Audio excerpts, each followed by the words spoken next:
Hey, beautiful. Oh, shit. The internet was Yes. just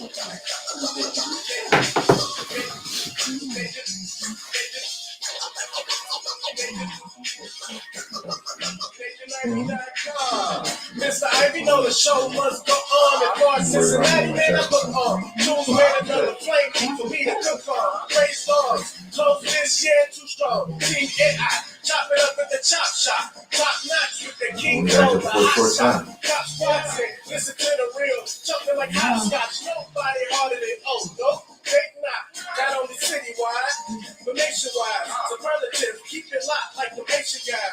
Put the truth in the airwaves, we talk about it. Brand new like the 10th place, let's be about it. Who got the everybody in him? Trying to be a rapper, got them jamming when they play him. Staying in my lane, they ain't got an okay him. Who the host with the scoop, yeah, they gon' say him. Ay, so superlative like a bag of Pimp. Everywhere white videos Cincinnati red tag. already One time where my people at. TNI where my people at. It's the 5-1 Thursday, you know the flow. What's the word, Nate? Let them know the show. One time where my people at. TNI where my people at.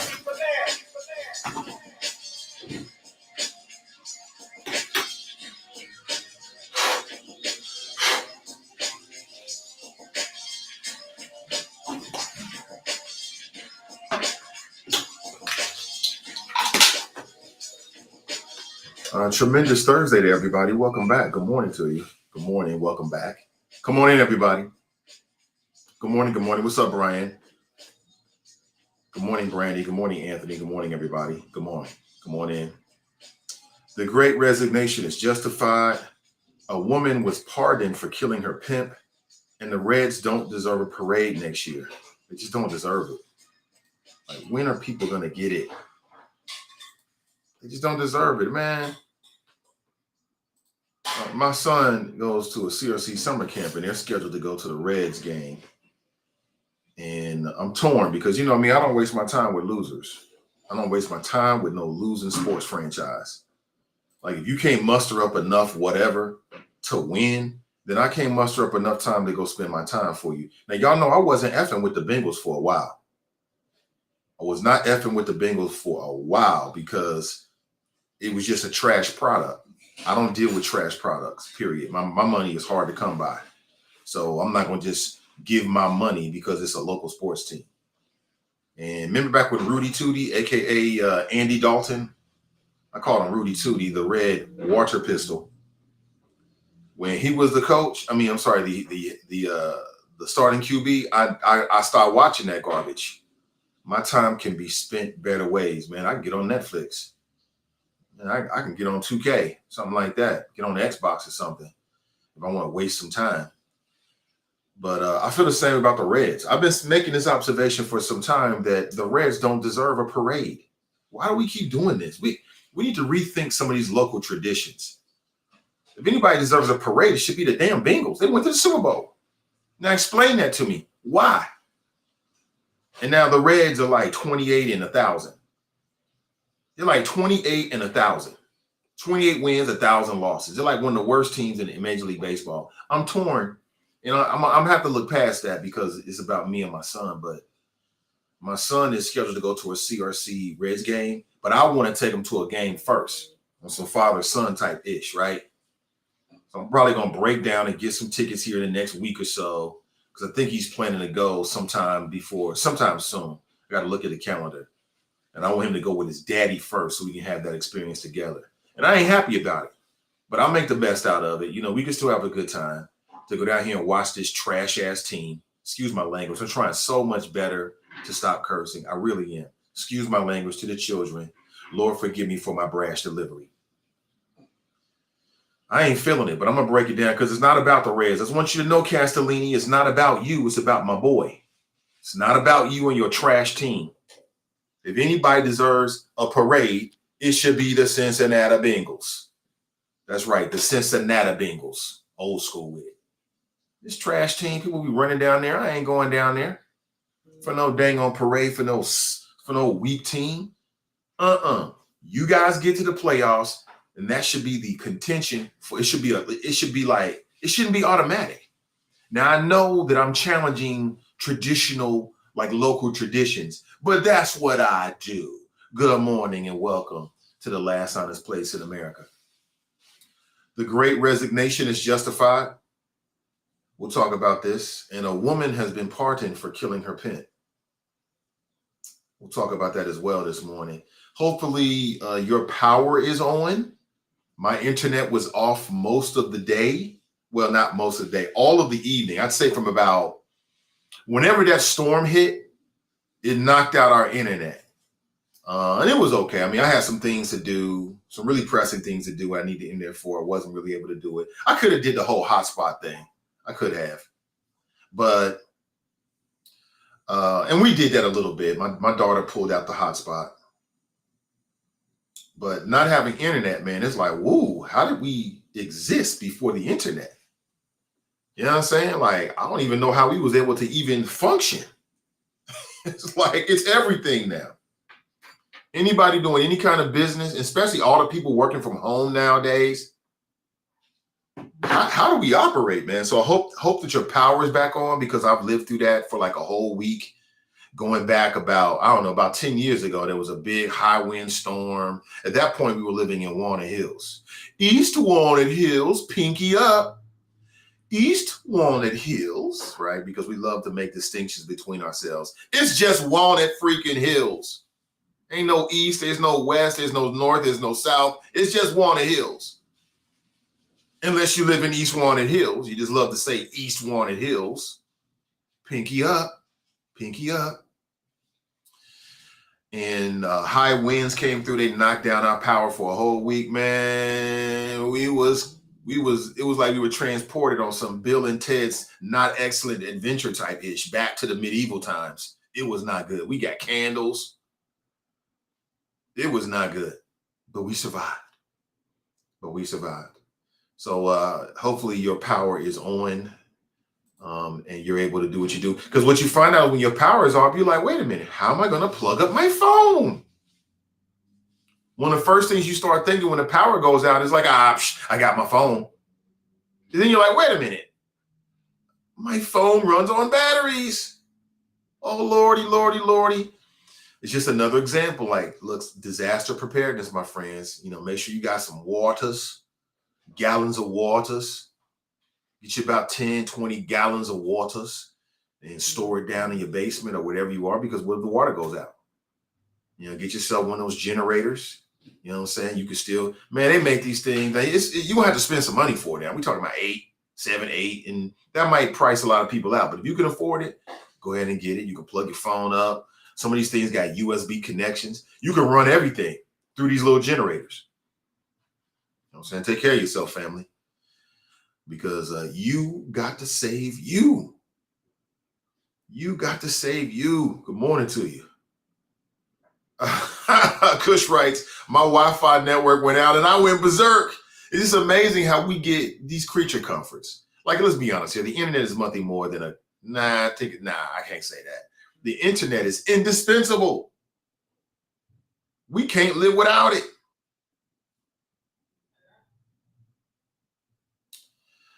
And we cannot live without it. It is indispensable, especially if you work from home.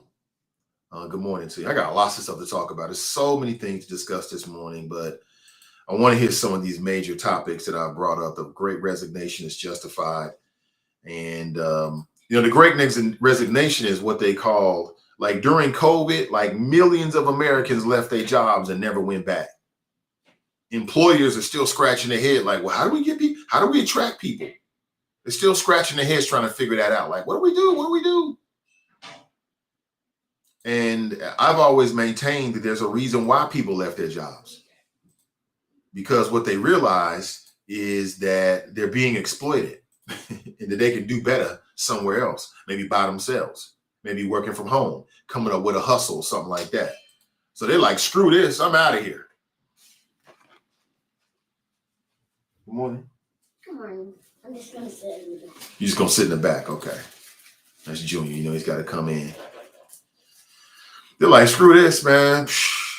I can do bad all by myself. I saw a story that I'm sure that many of you have, and to me, it's a great example of the Great Resignation. And this story features a black man named Kevin Ford, who never missed a shift. At least that's what's being reported. He never missed a shift in nearly 3 decades. Stop right there. That's hard to do. Never missed a shift in 3 decades? That's hard to do. I can't claim that.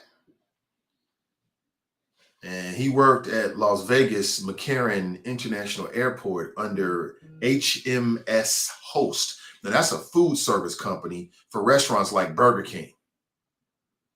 So about a week, maybe 2 weeks ago, he went viral because he posted a video of himself. Mr. Ford, after 27 years, has decided that he's going to retire from his job. And he was given some gifts. And he posted the transaction, essentially. He posted that, and it just went crazy viral. It went crazy viral. And it went crazy viral because of the nature of the gifts that he was given. Now think about this. This man, black man, worked 27 years. Fast food. That ain't no easy job. That is not an easy job. 27 years, never missed a shift. Now, I don't know if that's true or not, but we'll go with that. That seems a little highly unlikely. I mean, you got to take some time off. But, I mean, it's some people that's like that, man. They're just dependable. They're just very dependable people. Props to him. And as a part of, I guess, celebrating him and recognizing him, there it is, right? That's his daughter there on the left-hand side. As a part of, and that's on the right-hand side, loyalty pays off. I watched the original video, and that's a screenshot on the right-hand side. I watched the original video, and I was touched by this man's sincerity. Mr. Ford is a very humble man. And in a world where everybody is so caught up with themselves and everybody trying to flex on social media, it's refreshing to see somebody so humble. Very refreshing. He was so just incredibly, you could tell it was very genuine. You know how you can just see when somebody's genuine? You know, the older you get, the more you can tell when somebody's genuine and when people full of ish. At least some people can. You know, sometimes I can. And so as he's doing the video, he's pulling, they gave him a little baggie and he had the gifts inside the bag. And then one by one, he pulls out the gifts and he's like, oh man, really? This is so dope. Awesome. Thank you. Oh, I'm so touched. I mean, the brother was genuine. You could tell he was like, oh, I wasn't expecting this, like really grateful. Too many people are ungrateful in today's world. Grateful people stand out. And so he pulled each item out of the bag and he got some gifts. He got a bag of Reese's candies. He got 2 rolls of Lifesavers. He got one of those cool cups from Starbucks, you know, those hard plastic cups with the hard plastic straw. Everybody likes those. And he got a movie ticket. And he was so happy. He got a goodie bag from one of his colleagues. And I'll say it again. This man worked 27 years, a dedicated employee to a fast food company. And his retirement gift was a bag of Reese's candies, some pens, 2 rolls of Lifesavers, a movie ticket, and one of those hard plastic cups from Starbucks.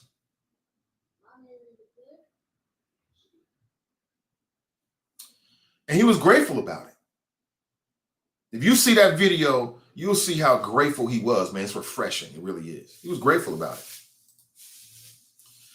However, when he posted it on social media, people hit the roof like, wait a minute, 27 years, never missed a shift, and this is what you get? What? Huh? Lots of folks, I looked at some of the comments within the last 24 hours on that original post. Lots of folks is like, this explains the great resignation. People were justified to leave them jobs because they're not getting what they're actually owed. They're not getting the respect that they deserve on the job. They're not getting the pay. They're not getting the benefits. They're not getting appreciation.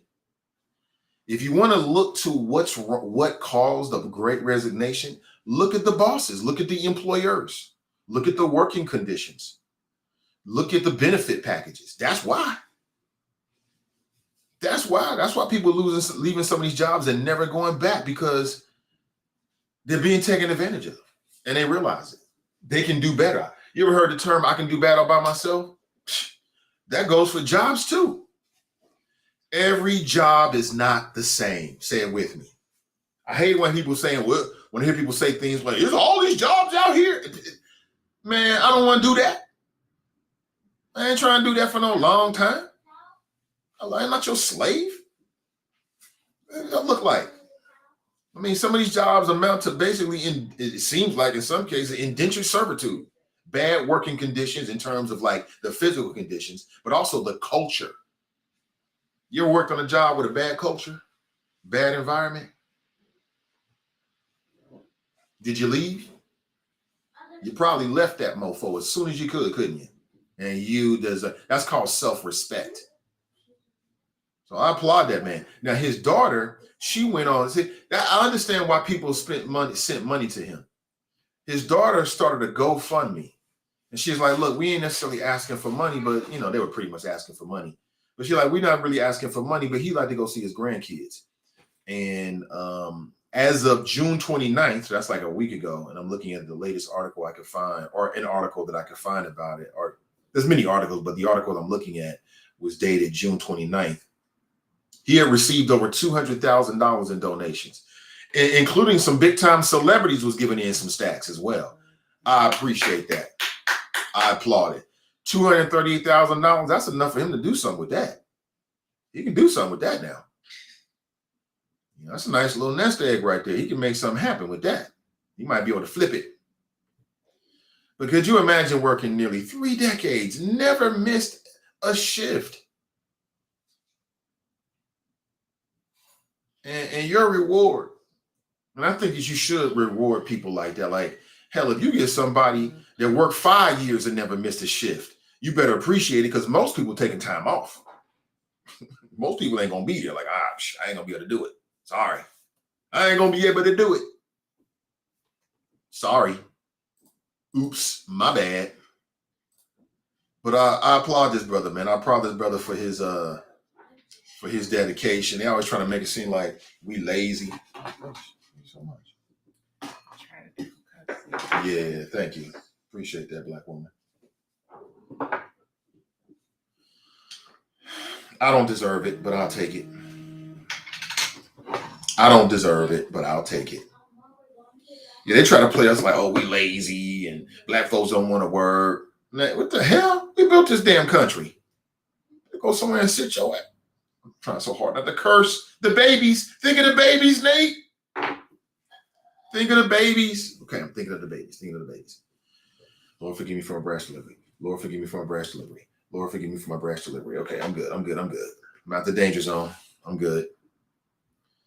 They gave him this. That's what you think. This is why.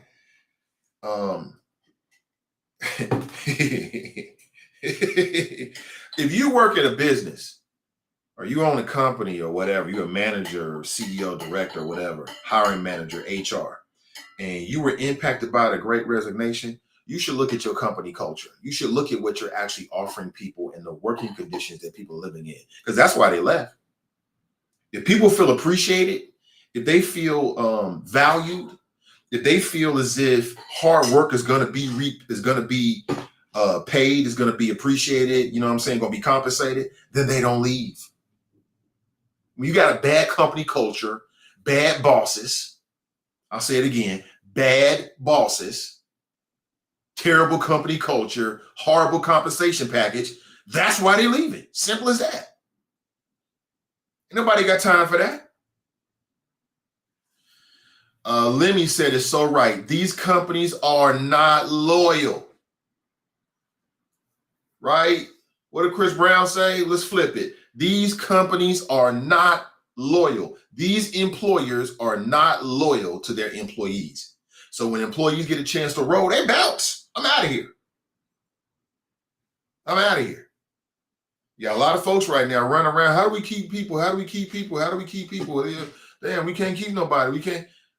Well, maybe your company culture has a reputation in these streets.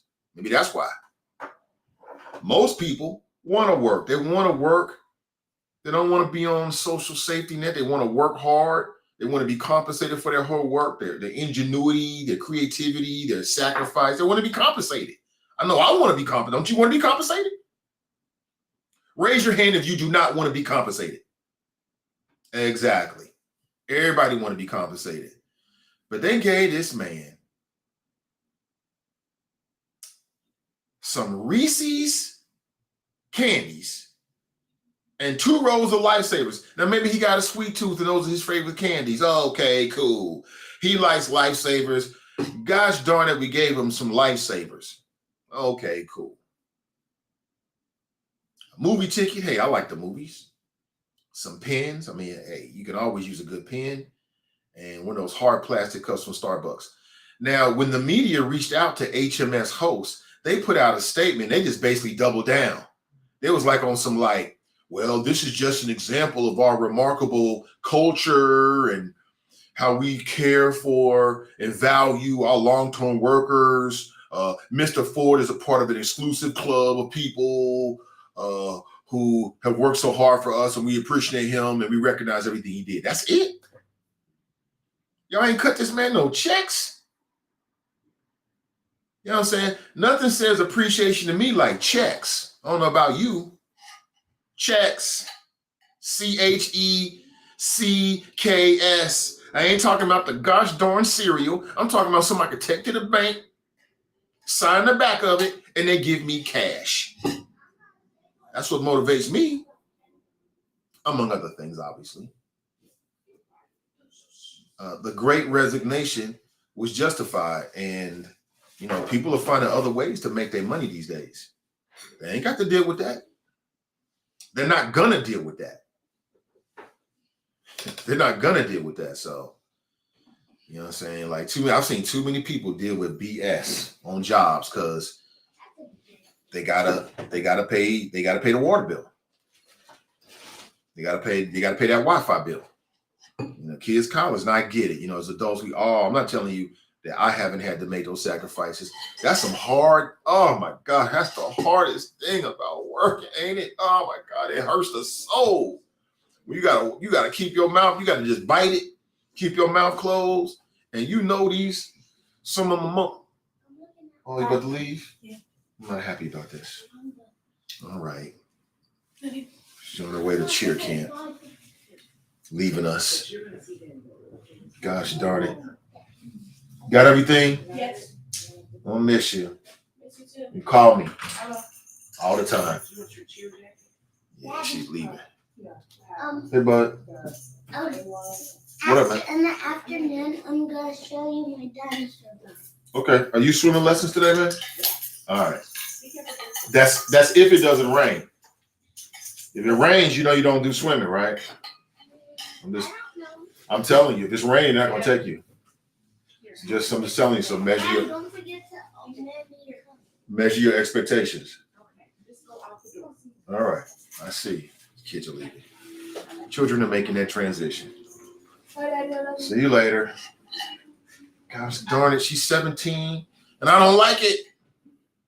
Wish I could make her 12 again.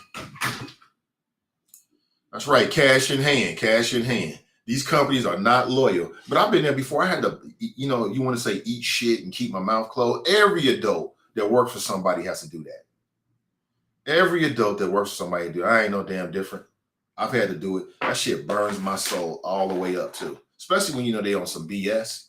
Oh my God, it's the hardest thing ever. It's so hard. It's so hard. You be on the job, you need that paycheck. And these some of my mama be talking that, and you be like, oh, I just want to let them have it, but you just can't really let them have it. Oh, it's the hardest thing ever, man. Woo. But even as an entrepreneur, you can't always say what you want to say. You still got partners and people that you're responsible for. That's just being an adult, right?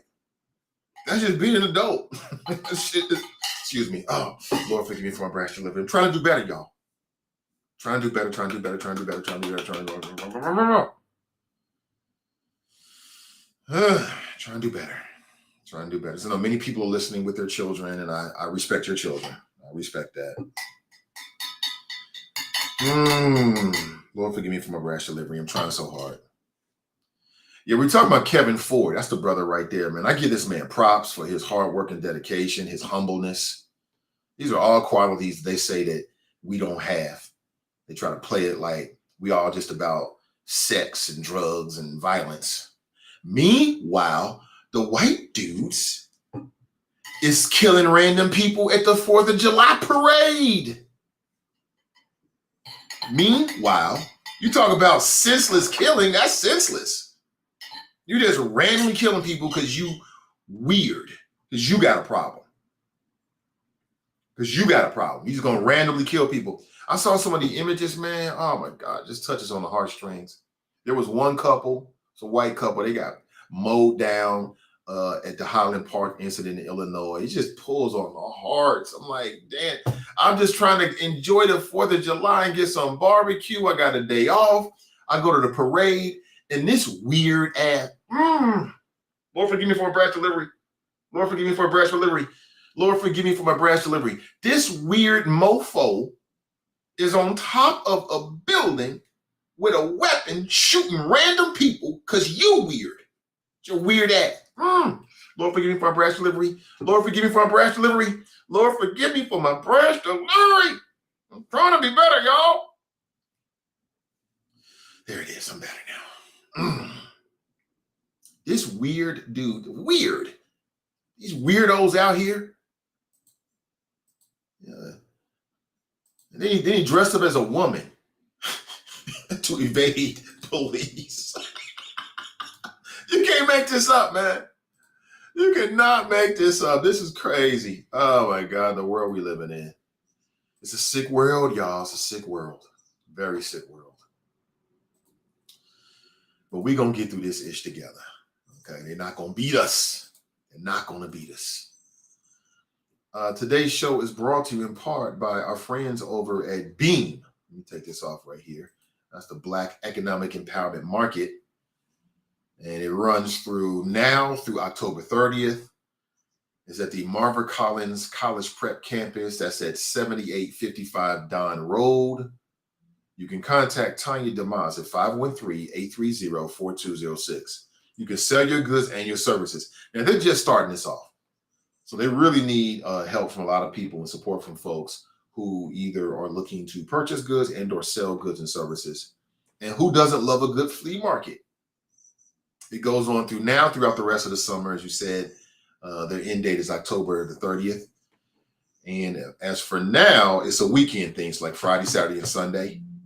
If you're interested, call Tanya this morning at 513-830-4206. Again, that's at the Marva Collins College Prep Campus. That's out at 7855 Dawn Road. Good morning to you. Today's show is also brought to you in part by our friends over at Renew Community Church. They offer a Sunday morning masterclass at 11:45 a.m. Eastern Standard Time. Essentially, it's live streamed. And they talk about a lot of stuff that is geared toward, just giving you the tools to live your best life. This Sunday, Mr. Wimburn will be talking about suicide and how to deal with mental health challenges. You can tap in on Facebook at Cincy Renew or Facebook.com/Cincy Renew. That's CINCI.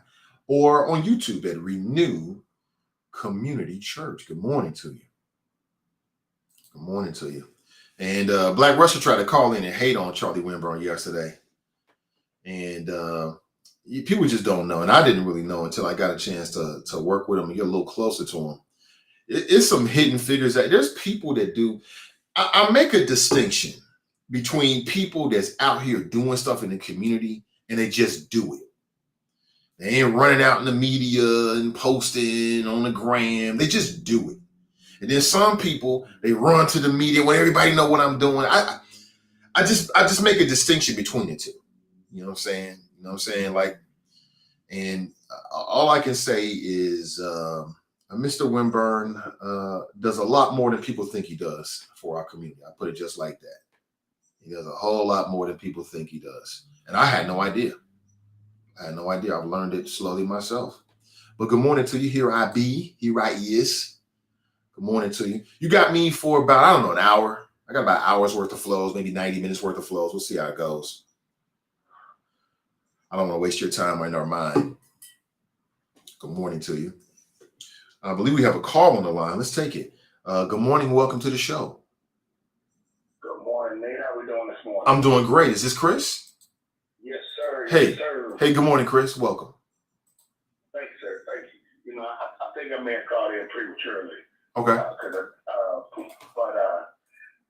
What triggered me was we're talking about the young man who just left his job after 27 years. Yeah. And I didn't want to make that distinction. Just the outside looking in. I don't think it's that he never took a day off. I think it's what that means is probably never called off. I'm sure the man had vacation. If he didn't have vacation, at the times of change, what I could think of, he still probably got paid for his vacation if he never took one. Mm-hmm. But he still took a vacation. I would think so. Not, but him not missing a shift would be, I would think, him not calling off for a regular shift. Right. And that's still phenomenal.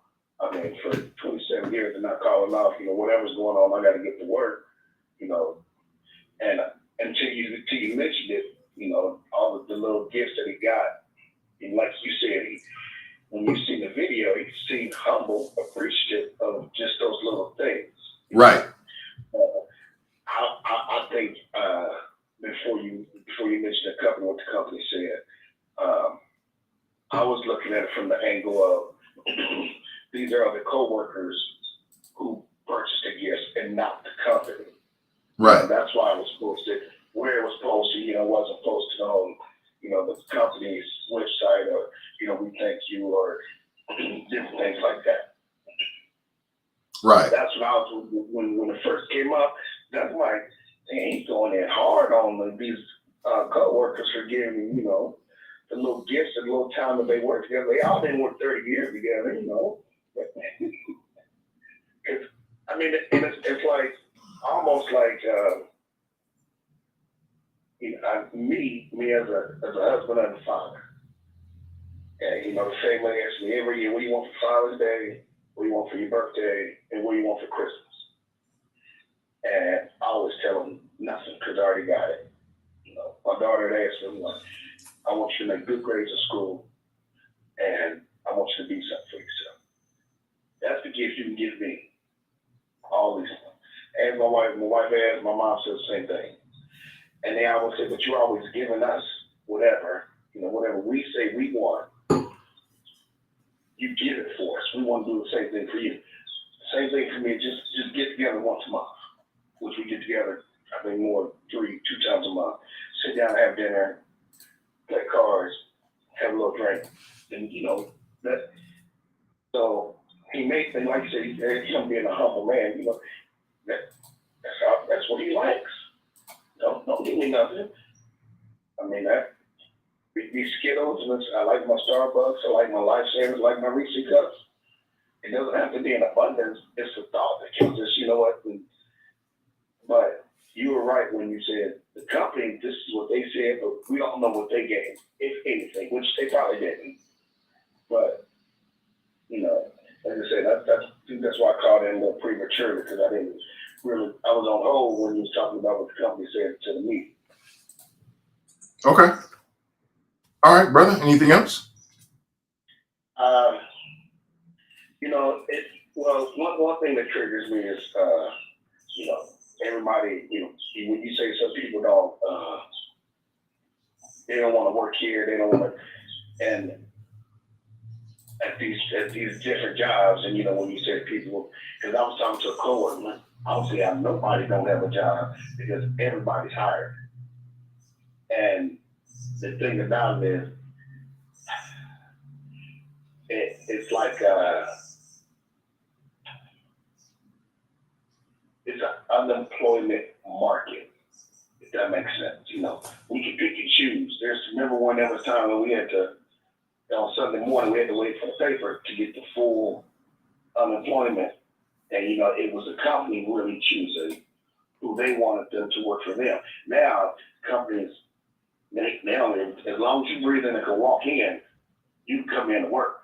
We'll train you on the job training. 2 days, 3 days, we'll train you real quick and you get the most you training on the job. But it's more of a, we can pick and choose as employees. And I still, even with that, I still say that I don't understand how people, if somebody says they don't have a job, I don't understand how they don't have a job. Because they don't have to be there for retirement. And like you said, it can be, you just go in and get started, you know. You need to pay your bills. You gotta have something to go in and get started. And then while you're doing that, also look for what it is that you really want to do. You never know. You know, those first 90 days, it'd be rough, but that company may also have what you're looking for, or may have something right up your alley of what you would do that is your passion, that they were there for. I mean, you got to start somewhere. And as long as you sit still, standing still, you ain't getting nowhere to reach where your goal is. All right, Chris, anything else? I don't know. I'll tell you, because I'm wondering what's the deal about the Reds parade? What was that all about? Yeah, I don't believe that the Reds deserve a parade next year because they're a trash team. So, you know, to hell, if any local sports team deserves a parade, it should be the Bengals. They went to the Super Bowl. And I'm urging my fellow Cincinnatians to rise up and to boycott next year's parade until the Reds deliver a better product on the field. They're 28 and 1,000 right now. One of the worst teams in the league. And they are one of the worst. They're not the worst. And they are one of the worst. They don't deserve a parade. They don't deserve it. They need to earn that. And we need to raise the bar in terms of our expectations as sports fans. And so that's what it was all about. Will you join me? I mean, on that note, you know, you said this tradition, and it's not about win or losing the season. It should be. The parade is always about, you know, the opening of it, you know, not celebrating at the end of the parade, because, you know, if they went to the World Series, they definitely would have a parade. And if we stop giving them a parade, you better believe that the Castellini family, the ownership, would do everything they can to put a better quality of team out on that field. You better believe that. This parade's been going on for 100 years. I believe it wasn't the Castellinis who owned them in 85 when they either lost 100 games or was damn near close. They didn't deserve a parade then either. They don't make the playoffs. They should not get a parade the next year, period. Nah, I'm not, you know, because we're not. You're not feeling that, are you? No, because of like our opening day parade and our red celebration, and you know what, the pride that we have for our baseball team. No other team in MLB has an opening day like we do. I doubt that. No other team has an opening day parade, or if they do, it's not as big as a deal as anyone like the Reds. No other MLB team has an opening day parade. I can't believe that. I don't believe that at all, Chris. I've talked to I'm gonna say I know for a fact. I'm gonna say 4 from 4 different cities, and watching it on TV or being in different cities, living in different cities, and talking about baseball. What do you guys do for opening day? We just go to the game. Oh, well, there's nothing. No. So no other team in Major League Baseball has an opening day, celebrates opening day like Cincinnati. We should change that. Now, I mean, you can't change that. I mean, one, overall, you know what, it is for the Reds, but there's so much, on that day alone, there's so much more business that comes into downtown Cincinnati. There's so much more money that comes into all the businesses. It's not just Great American Ballpark. Look, I understand what I'm saying is challenging conventional norms. I get it. I understand everything you're saying. I do. I 100%. And I'm not surprised that you're resistant or people might be resistant to it because it's tradition. I get it. No, it's not. It's also I guess for me, it's because I've been down there for, I'm 40, I'll be 43 this year. I've been to at least 7 opening days, and I walked in the parade for at least 9 years on top of being to the games. Okay, so you're a parade sympathizer then. Okay, I get it. No, I'm a Reds fan, and at least with that tradition, for everybody. There's been some times where, I even walk in the parade. I don't go to the games opening days. But now it's a thing at my house where we go to the parade, or I will go to the parade, and then I'll come back and I grill out. I don't care how cold it is. We're having steaks, and we're sitting down and we're watching the game, and we're watching it on TV, listening to it on the radio. Sounds like fun, Chris. Sounds like fun. Can't just because they have a losing season. They've had losing seasons. They've been for 70% of the time they've been a Reds team. So they've been in baseball. We're not like the New York Yankees or the right about that. Dodgers, or the Dodgers or Balls. We're not the big market teams to be able to bring in the talent. Now, could we manage it better? Yes. Could we get some better management? Hell yeah. But no. Well, why have better management? I mean, it's tradition. It's tradition. Doesn't matter. Like you said, it don't matter what the record is. If they lose for 20 years straight, make no big deal. We should keep supporting them just because they're local and because of tradition. Isn't that that's what you're saying, right? Not necessarily, not overall. Okay. I'm saying we've had good teams in between all of that, and we still had it. Mm-hmm. So it's not, the parade's not for a winning or losing season. It's a kickoff season. Have you been to any games this year? I've been to 2. Okay. Did you have fun? And yeah. That's great to hear. For me, I enjoy baseball, and it was opening day here in Cincinnati because the way the season was pushed back, so it was the opening. They lost that one, and I still listen to them on the radio, even though I won't listen to a full. Oh, okay. You're a true believer. You're a real fan. So I'm not surprised you're resistant to what I'm saying.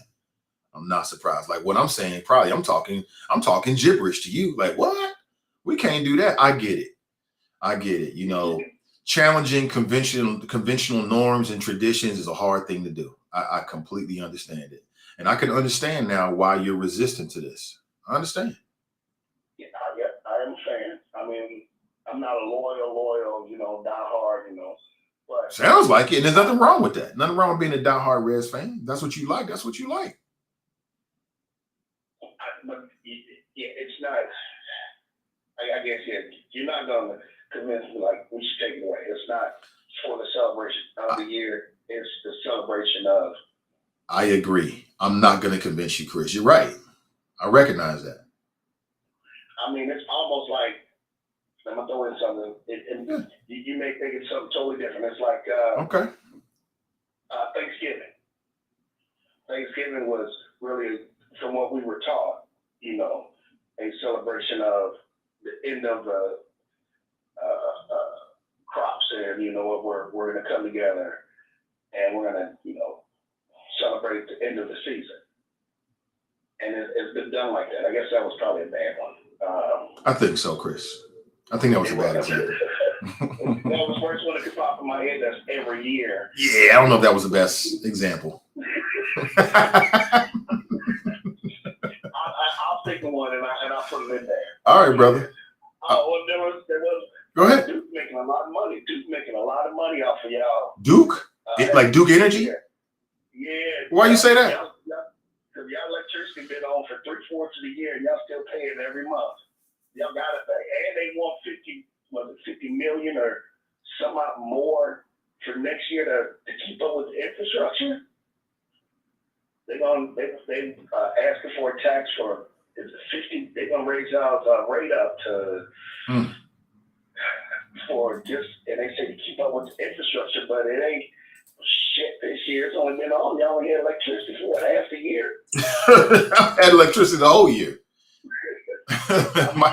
my electricity's never gone out, but I think I understand where you're coming from. I mean, all these people, because the wind come in and blow a little bit hard, and we get a little bit of rain, and all of a sudden, thousands of people got electricity for weeks at a time, and it's hot. But they want more money, and they want to keep. Y'all still got to pay that bill. Man, they're making a lot of money off of y'all.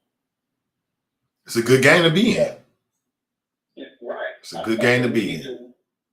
We should think about that. Solar.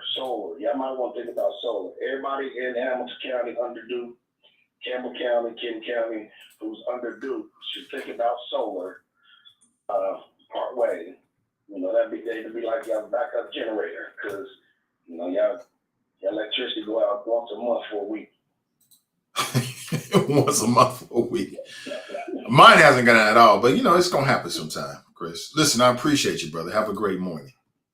You should be safe. Yeah, take it easy. That's Chris right there. And he love his Reds. He's like, what you talking about, Willis? What you talking about, Nathan?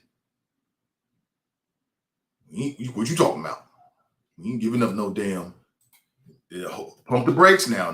Don't be talking about that Reds parade. It's amazing how we hold on these little things that we don't have no control of. This shit don't pay us. But okay, do you.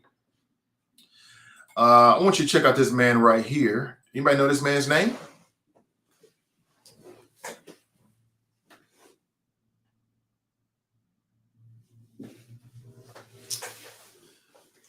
That man, his name is Eric Holder. Eric Holder. Let me see if I can put that on the screen in a better way. That man's name is Eric Holder. And Eric Holder was just found guilty of first-degree murder in the Nipsey Hussle trial. He is the man, Eric Holder Jr. Ironically, that's the name of the U.S. Attorney General under Obama, Eric Holder, ironically. But Eric Holder Jr. was found guilty of killing Nipsey Hussle. Everybody loved Nipsey Hussle. He was found guilty of first-degree murder in the death of Nipsey Hussle. As you can see right there, somebody opened up a can of whoop ass on his ass. Excuse my language. Lord, forgive me for my brash delivery. Lord, forgive me for my brash delivery. Okay, I'm better. Apparently, he was walking either to or from, I think he was from the courtroom back to lockup, or maybe it was the other way around. And some inmates stabbed him in the back of the neck, stabbed him in the back, and opened up a can of whoop. I don't know if Eric Holder Jr. is going to make it in lockup, because there's a lot of people out there that respected Nipsey Hussle. A lot of people respected him. He shot this man 10 times at close range. And it's just so sad, man. It's just so sad. And I'm not telling you that I clued into every part of it, but I'm still trying to figure out what was the issue. So apparently Nipsey Hussle referred to Eric Holder as a snitch. And so That's the reason, or maybe there was one part of the reason as to why he shot this man multiple times, close range, and killed him.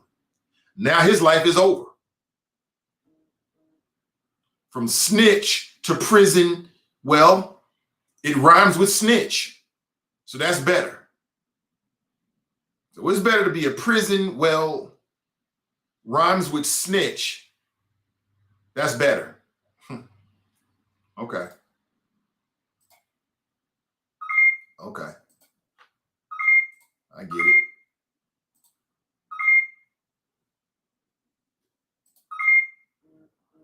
Give me 1 second, family.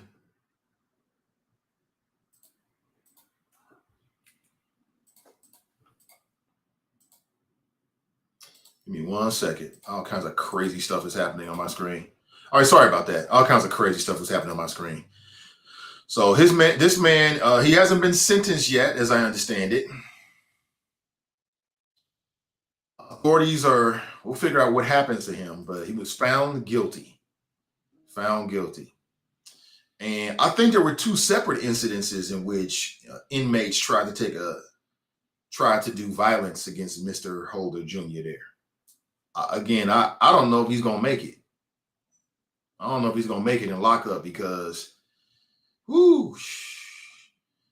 it seems like there's some folks in there that got a real problem with Mr. Eric Holder Jr. and what he did. A lot of folks like Nipsey Hussle because of, number one, everybody loves a success story. You know, you get out the mud, you making something out of yourself, and he was giving back to the community. People love his flows. He seemed like he had something of substance to share. It's a darn shame. It's a darn shame. Was it jealousy, envy? It could have been all of that. You know, you got cats living in the mud. One person makes it out. They're looking at you like, how he do that? They see you driving different cars and living this great lifestyle that they may never live. They get jealous. They don't want to support you. They want to kill you. They want to take it from you. I don't think he robbed him. I think he just shot him and ran away.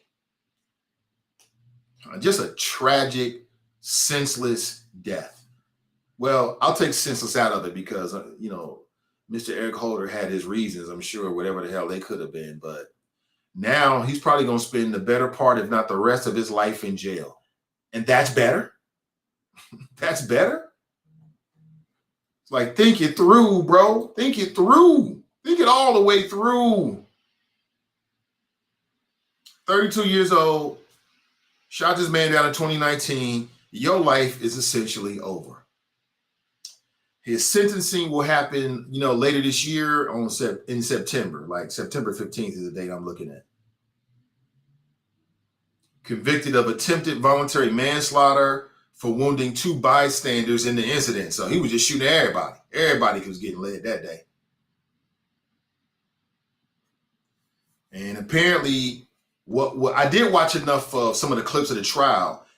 Part of his defense or the explanation is that he acted in the quote unquote heat of passion after Nipsey Hussle told him that there were rumors of him snitching to police.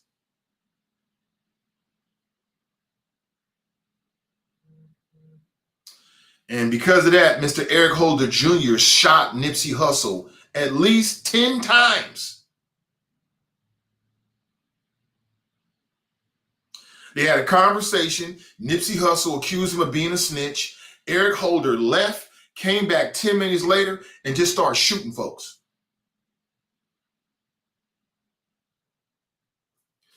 So it's better to be a murderer than a so-called snitch?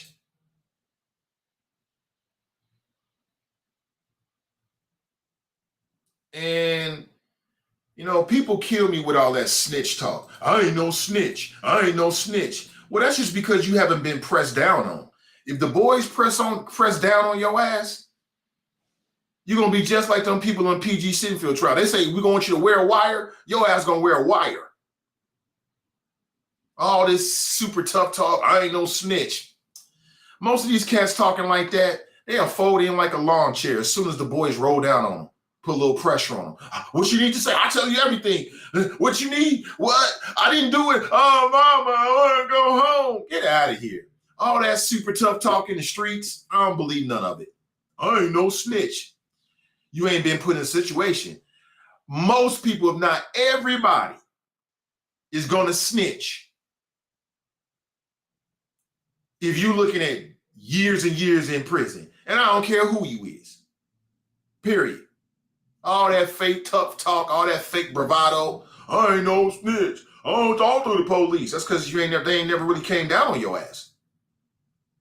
You be just like them mofos in that PG City trial, wearing wires, trying to work with the boys. What you need? How can I help you? Tell me what you need. I'll do it. That's what'll happen. That's the reality of it. Talking all that stuff, all these gang members. Man, it's very, very few of them that if they got some information that will take some years off of their life, they ain't gonna say nothing. I'm not gonna say it's gonna never happen, but that is very, very rare. That's how they broke up the mafia. That's how they broke up the mafia. They broke up the mafia. Some of these people were made men. They're taking blood oaths, literally made men, like Cosa Nostra, in it for life. Grew up with these individuals. And when the boys ran down on them and said, look, you can do 5 years or you can do 35 years. What you gonna do? What you think they did? They broke up the mafia. So all that snitch, I ain't no snitch. You ain't got no reason to. You ain't been pressed down on. They apply a little bit of pressure. You're gonna fold in so quickly.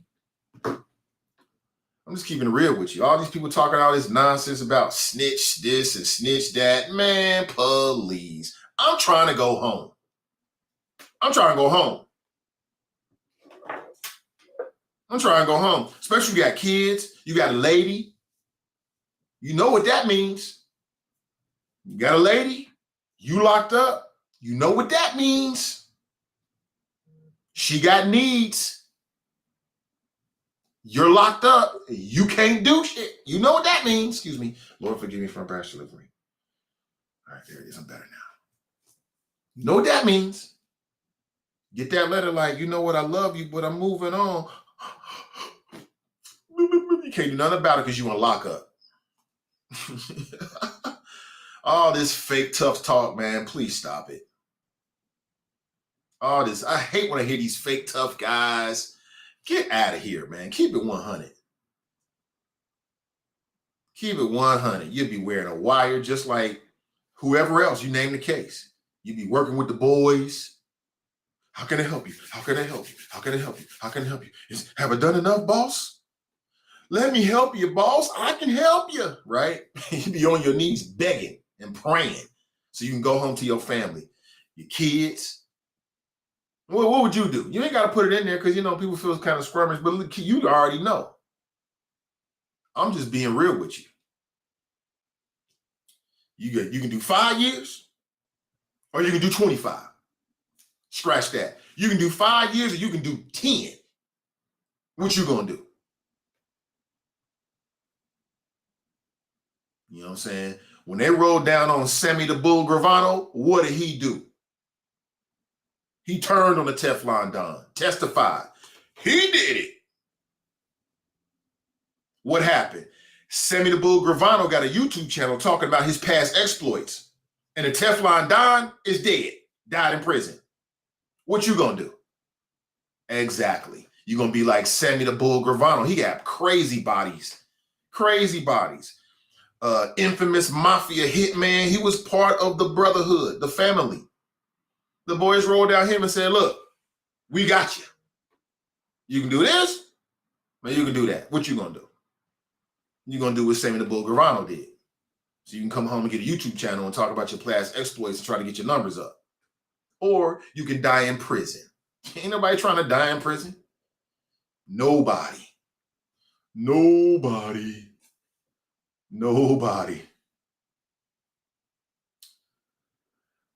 Labeling of a snitch is a lifetime scar. You'll always be in jail. Why? Just minus the bars. Jay-Z need to stop. Because Jay-Z is snitch. He ain't trying to give up his billionaire lifestyle. He ain't trying to live Beyonce. You think that Jay-Z is trying to leave Beyonce out here in these streets while he locked up for decades? Nope. He ain't trying to do that. He ain't trying to leave that little girl. Stop with all that fake toughness in these rap lyrics, man. Everybody will snitch. Everybody gonna say what they gotta say. We just learned that with this PG Sinfield trial. We just learned that. Everybody gonna turn up. Everybody turning up. That's just the truth. So, this Eric Holder dude, it tells me that he must have really been snitching. Why you get so excited about that? I mean, he said what he had to say. You ain't snitching, man. You tripping, man. You looking at the situation wrong, going about your life. You know what I'm saying? Shit. Nipsey Hussle snitch. You think he was trying to leave? What's that? What was his wife's name? Lauren Lake or whatever her name is. Let me see her. His widow now. Lauren London. Nipsey Hussle. Now, I can't really speak for that man. But I'm just saying, you think he's trying to lead that out here while he locked up? I don't believe it. I don't believe it. Nipsey Hussle with that. Snitching. You just ain't never been put in a situation where you had to compromise your morals, where you had to compromise that previous position. Everybody got a price. Everybody got a price. It may not be monetary. It might be something else. It might be your kids. It might be your husband. It might be your wife. It might be your mama. It might be your daddy. It might be something, something very valuable to you. But let me put this picture of a Lauren London and shit. Nipsey Hussle, talking about some snitching. Man, if you don't go sit your ass down. Let me put a picture of a Lauren London real quick. You tell me if you think Nipsey Hussle would want to leave this. He ain't leaving that. Out here to these wolves. He ain't doing that. Let me put this picture up. Nipsey Hussle, I said it. That's Lauren London. That's Nipsey Hussle. I think they were married. They got some kids together, the whole 9 yards. You think Nipsey Hussle is going to leave this out here in these streets while he locked up because he don't snitch? I don't believe it. I don't believe it one bit. Women have needs that have to be met. I don't believe it one bit. Fellas, you gonna leave your wifey out here because you locked up because you don't snitch? I don't believe it. I don't believe it. You can say it, but I don't believe it one bit. Everybody talk ish to the ish pop off. Everybody talk to the ish pop off, right? Is that ASAP Rocky? Yeah. Everybody talk ish to the ish pop off. So once things start popping off, the real come out. Carlton writes, integrity is worth more to some people. Jay-Z and Nipsey wouldn't snitch. They would avoid the situation and put them there. I'm going to tell you right now, this is Lauren London. If the boys roll down on Nipsey and he looking at some time, he going to snitch. I don't believe it. I don't believe it. I don't believe it. But you're right, though. You just avoid certain situations so you don't have to make that kind of compromise. But I don't believe it. He ain't leaving that out here to these wolves. Oh, it's a nice little tattoo there on the right armpit. What's that? What's that? He ain't trying to leave that. I could put up a picture of Beyonce, but we already know what she working with. Jay-Z ain't trying to leave that. These guys talking all that ish because they haven't been put in a situation where they got to really put it to the test. But, they weren't married? Okay, they weren't married. Still, that was his lady. Kush writes, I see PGs took the stand. Yeah, so as of right now, the jury has the case. I was not there. I reached out to Steve Goodner. I haven't heard back to see if we can get him on the show this morning. I may just try to call him directly here in the next 30 minutes or so we can get his viewpoint. Man, that's very, very interesting. It's a very, very interesting case. I don't know.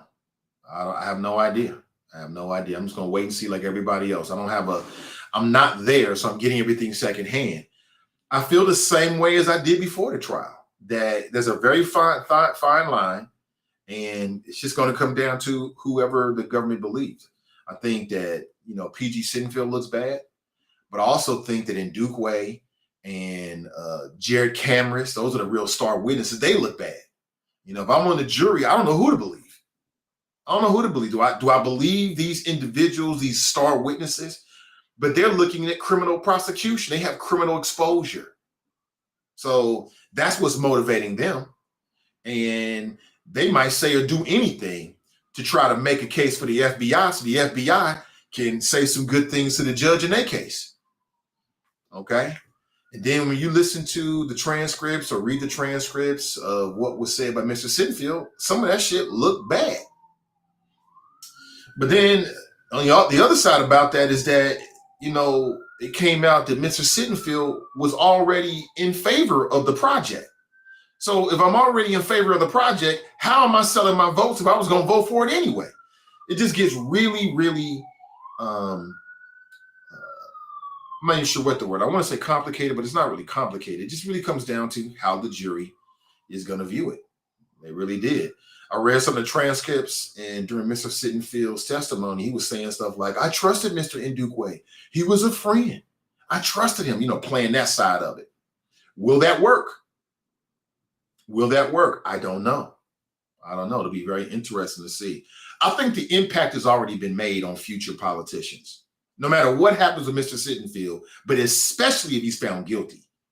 The impact's already been made on future elected people. Like, hey, watch yourself. You never know who you could be talking to. Between Tamaya Denard and now PG Sittenfield, and we haven't even got to Jeff Pastor. If I'm an elected official, I'm super duper careful about who I'm talking to and the conversations I'm having and what things look like, because if it was me, I would assume everybody's working with the feds. That's how I would operate. I wouldn't trust nobody. I said nobody. I wouldn't trust no one. I would assume everybody is recording something or, you know, working with the feds or some other law enforcement organization. That's what I would assume. And there's a lot of smart people who are currently elected or want to be elected officials. I would have to assume they're going to make that same assumption, right? That just makes sense. So we shall see. We shall see what happens in that case. It's like everybody's dirty. You know, you got PG as the defendant, and his alleged crimes are in front of everybody. You got Ndukwe that got caught up. You got this other dude, Jared Cameras, he got caught up. You had other, you know, elected officials, their names get brought up as if they're like sniffing around trying to figure out what's going on. You got, what's the brother's name? Sam Malone. You know, we still don't know if Sam Malone knew that he was actually working with the FBI or not. You know, I don't know. I've heard through the grapevine that Sam Malone says that he didn't know that they were FBI agents. Okay. All right. That's plausible. But it's also plausible that he did know there was FBI agents. I don't know. That's something that Sam Malone's going to have to deal with. I don't know. But it just paints a really interesting picture about local politics and development and how things get done. Meanwhile, that project down on Elm Street still hasn't been done because it's tied up in litigation. So we'll see. We shall see. Good morning, everybody. Welcome back. Nat writes, that's how they got El Chapo. That's how they get all the big time mobsters and crime bosses, is they get the underlings, they get them with some criminal exposure, and they turn them. It's like, look, you really want to go to jail for this man? Or you want to go home? When do you want to go home, right? They hit you with that training day. You want to go to jail or you want to go home? I want to go home. I mean, if those are your two choices, most people are going to say, I want to go home. Just remember, snitch, SNITCH, is an acronym. Shout out to Pusha T. He had a song that came out a few years back titled Snitch. Sorry, Nigwa, I'm trying to come home. Snitch. And that's the truth. And I'm just keeping it 100. Good morning to you. What's up, Dwayne? D-Wizzle. Crystal writes, right, Nathan, straightforward. That's straightforward in. All these tough talking guys, I won't never. Sure you wouldn't. If you had hard-boiled cats like these mobsters, these New York-based mobsters, if they turned, then what makes you think? They took blood oaths. Blood oaths. made men came up, grew up with these individuals, and when they was looking at time, turned on them, then most people are going to turn on them. Carmelita writes, good morning, Nathan in the Chop Shop. I hope everyone stayed safe yesterday. Yeah, I was cool. I was cool. Medium Buddha got caught in the rain. She was coming back from her CRC job, got caught in the rain yesterday. And I let her walk. I could have easily picked her up, but I let her walk. Because sometimes as an adult, you get caught in the rain. She was dripping wet when she came home. I'm like, well, you didn't look at the weather report? Now, y'all going to think I'm a bad dad, but so be it. Some of that tough love. I'm like, you ain't get no umbrella? You ain't look at the news? Like, you got to work today. You know you're going to be walking home. You don't look at the news and look at the weather and see? That getting wet, a teacher. Not a teacher. And, of course, I was looking out for her. Deborah writes, can we agree to allow Nate to say without his cursing incantation? No, I have to do it all. Wow, that's him who killed Nipsey Hussle? Yeah, that's him. And he been taking a beat down in the court. He been taking a beat down. Look at that. They got to him. I suspect he going to have a rough one. And I don't really have any sympathy for him. He had no reason whatsoever to kill that man. Over what? Over some words? Over some words? You're going to kill your brother over some words? You're going to kill another human being over just some little words? He called you a snitch. Well, you know you're not a snitch. Keep on moving. And it ain't that serious unless you really are a snitch. And now you got to go overboard to prove to everybody how seriously you feel about being called a snitch. I'm not a snitch. In fact, I'm so much not a snitch, I'm willing to commit murder to prove to everybody I'm not a snitch. But now you're soon to be a convicted murderer. You're going to be locked down with cats that love Nipsey Hussle, respected Nipsey Hussle. I suspect within a short time of him being, placed in whatever facility, that we're going to hear about some of the boys up there getting at him. That's what I suspect. Let's move on. Let's talk about this young woman right here. I want to talk about this woman in this video, in this image right here. Her name is Sarah Cruzen. Sarah Cruzen. And she's out in California. And most recently, the governor of California pardoned her. Pardoned her. She was sentenced to life in prison at 17 years old for fatally shooting a man. And before you be like, well, wait a minute. Well, why would the governor of California pardon a woman for fatally shooting a man? Well, the man abused and sexually trafficked her. She was granted clemency by Governor Gavin Newsom. She's already spent 18 years in prison for a murder that took place back in 1994. She was paroled. She was paroled. And now that story is resurfaced because she's been pardoned. So she was already out of prison. And just her story is just so heart-wrenching. It really is. At a very young age, she was pushed into human trafficking. Okay, according to a story in the Los Angeles Times, a man by the name of George Gilbert, G.G. Howard, lured her into his red Mustang with the promise of ice cream. G.G. Howard was 31 years old. She was 11.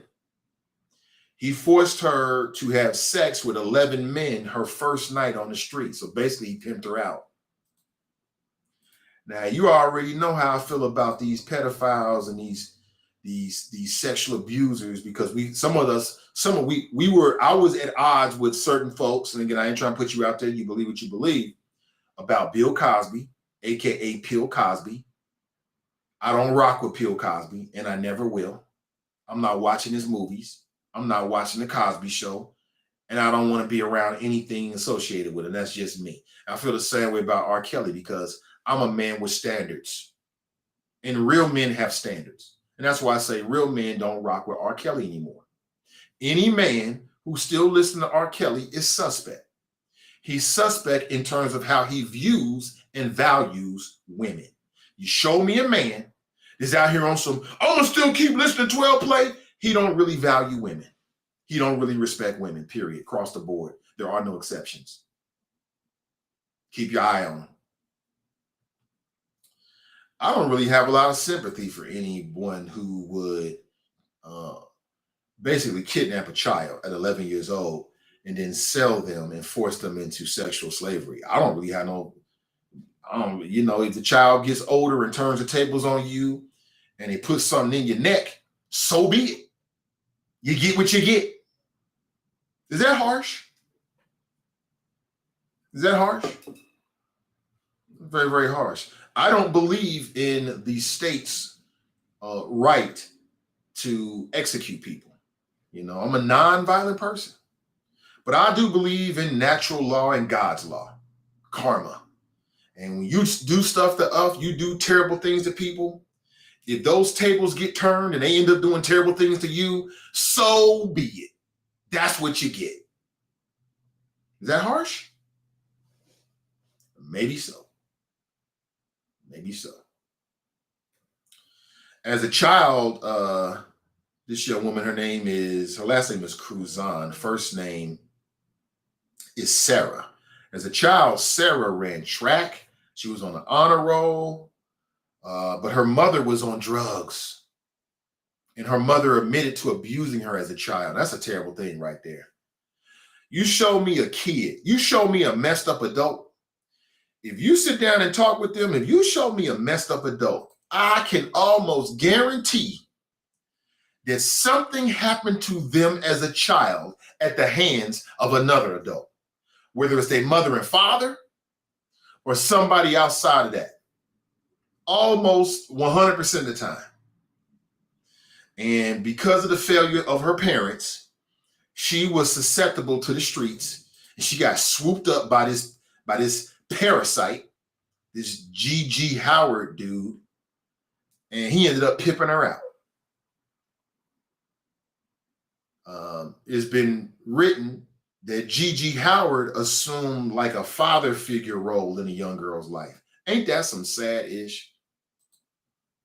That's some diabolical ish right there. But those are the type of people that parasites and pimps and predators look for. They're looking for the young women and the young girls, the young people, I'll say men, girls and boys, that don't have an ideal family life.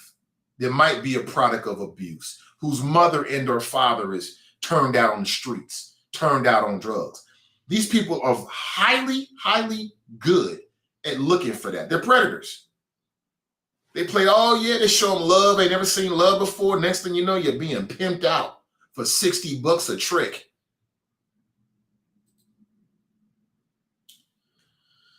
And as I read,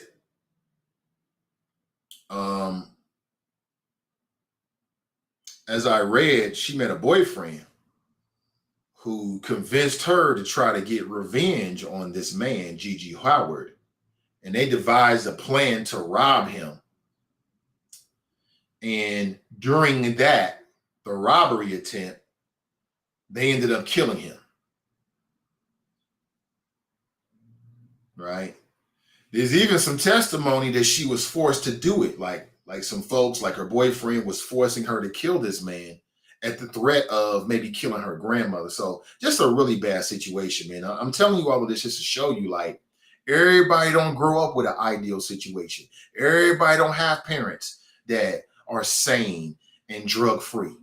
Some of these young folks, man, that we make assumptions about, you don't know what their home life is like. You don't know what they're growing up like. I hear people say it's like, my mama wouldn't do this. My daddy wouldn't do this. Well, you was lucky. You were lucky. Like, I was lucky. I had good people. My people wasn't on drugs. I was never abused. I got my ass tore up with a switcher here or there. That happened. You know what I'm saying? But I was never abused. I felt valued and loved by my peoples and shit. We take that for granted, but not everybody has that. Not everybody has that. So Governor Arnold Schwarzenegger commuted her sentence to 25 to life in 2010.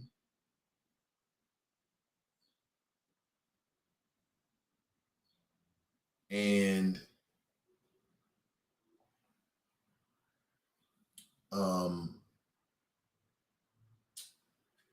now she's got a 7-year-old daughter, and she's just kind of living her life and trying to get past her trauma, man. Trauma. This young girl was dealing with trauma. And again, I would just urge people, like, when we talk about the actions of young people, and you like, well, why are they doing this and why are they doing that? Why do we always assume the most criminal intent and the absolute negative, especially when we talk about non-white kids? I would just urge people to just take a step back and just think, like, maybe they growing up in a really bad situation. You know, mommy and daddy ain't really acting like mommy and daddy. You know what I'm saying? Like, remember the movie Precious? Unfortunately, that's like a real scenario for too many people. Like, mom got a problem. Mom abusing daughter. That's very prevalent. It's very prevalent for, it's more prevalent, should I say, because I don't have numbers in front of me. But that Precious situation when you got like a mother and she's jealous of her oldest daughter, or, you know, she abuses the oldest daughter, is very, very prevalent. It's way more prevalent than we're comfortable talking about. And that is mother abusing daughter. Mother abusing daughter. We don't really talk about that, but that is more prevalent than we're comfortable talking about. Because mommy's young and she didn't know how to be a mama. You know, end up being in some kind of crazy competition with her first daughter and all this kind of crazy nonsense. I know some of y'all thinking like, what is he talking about? I'm telling you what I'm talking about. I know what I'm talking about. I know that sounds crazy. That trauma piece, man, shout out to Ron Hummins, man. I'll say it again. That trauma piece is far more a part of the conversation. It should be more part of our conversations when we talking about the actions of young people than we actually do, because we want to assume that it's the trap music, it's the music, it's Gucci Mane, and it's King Von. No. It's the way that it was brought up. It's their mama and daddy's fault.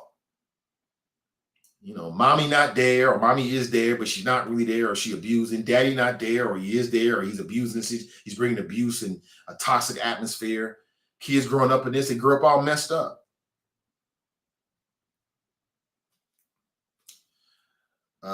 Could they grow up all messed up? So hope this sister, man, you know, is able to live a good life, because she didn't deserve that. She deserved a mother who wasn't on drugs, a father who was actually in the house. That's what she deserved. But because they weren't doing their job, it opened the door for a predator to come in and just slip through the door and start doing what predators do, taking advantage. Taking advantage is very, very, very sad, man. And you know, you gotta do what you gotta do. I know if somebody pimped me out when I was younger, when I got older, it's curtains for you. Ain't nothing gonna save you. I'm gonna get you, no doubt about it. 100%. I ain't on that abusing kids type stuff. I'm not for that. I'm not for that. You deserve whatever they get. You deserve whatever you get. They catch up to you and put you in the dirt. Well, you should have thought about that. Should have thought about that. Brian has asked me, have I seen a trailer for Warrior King? I have not. I know that people posted it. It's got Viola Davis in it. I haven't seen it yet. I'll check it out.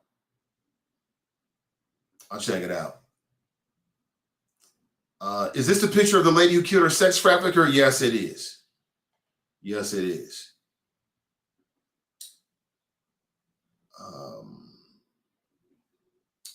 He pardoned her, so basically just wiped the criminal record away, basically. But she was already out on parole. I don't know if she even should have been charged. I mean, given those circumstances. But it was a robbery attempt, and during the robbery, they killed this man, and so it gets complicated. You know, maybe that's what she deserved. I don't know. You know, what she deserved is mama not on drugs and mommy and daddy in the house together. I'm telling you, when you think about it, man, That mommy and daddy in the house, that nuclear family, I'm telling you, that is so powerful. It's powerful. And when you don't have that, it just can lead to disastrous after effects. But again, it goes back to men, and I blame men because I'm a man. Being selfish. You want to feel the ussy. You want to hit that nut with no care about what happens afterward. You don't care. You know, you get up, put your pants on, you done with it. Meanwhile, you create a situation that can have an impact on somebody's life for the rest of their life. It could impact other people's lives. But some of these Negroes, man, some of these Negroes. Roy's in the house. Good morning to you. Drops in the house with his same old BS. Good morning, choppers. Look how much African Americans have suffered under President Biden. To those, I say, what do you have to lose? Elections have consequences. Black votes matter. It's a shame, brother. Keep doing you, man. Keep doing you. It's a shame. Drop wants to be he wants to be the male Candace Owens so bad. So you can get on Fox News and then Tucker can pat you in the head and say, oh, good boy, Drop. I just love what you do. I love it.